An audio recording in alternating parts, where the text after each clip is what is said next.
जुहार कौशल खबर 24 news channel के आपण मानकु स्वागत।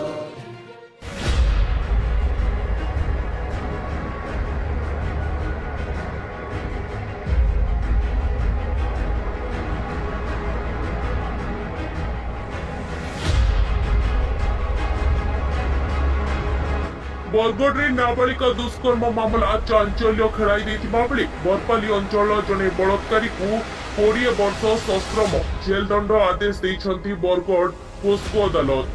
गत 25 मई 2019 रे बरपाली थाना अंचल रे ई घटना घटिथिला।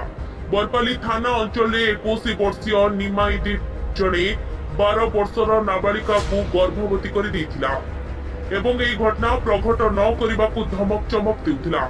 अदालत सिटी केस नंबर 21/2019 सुनानी करी प्राय 18 जन साक्षी को बयान और पुलिस दाखल करिथिबा 26 टी दस्तावेज आधार अभियुक्त को दोषी साब्यस्त करिसंती।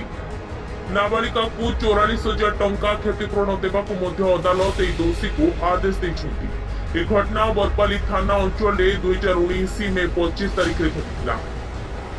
अभियुक्त 12 वर्ष बयसर बालिका को धर्षण करी ताकू गर्भवती करिथिला। मात्र 12 वर्ष बयसर नाबालिका गर्भवती होई पड़िथिबारु ता स्वास्थ्य भांगी पड़िथिला। परिवार लोके ताकू डाक्तरखाना को नेइथिले। से 6 मासर गर्भवती थिबा डाक्तरी जांच जना पड़िथिला। परिवार अभियोग आधार बरपाली पुलिस अभियुक्त निमेई को गिरफ्त करिथिला। 12 वर्ष बयसर बालिका 6 मासर गर्भवती होइथिबारु ता जीवन प्रति विपद थिला। तेणु एक अभिज्ञ डाक्तरी दल द्वारा ता गर्भपात करा जायथिला। अदालत पीड़िता को 11 लाख टंका सहायता राशि प्रदान पाई जिला आईन सेवा प्राधिकरण को निर्देश दैछंती।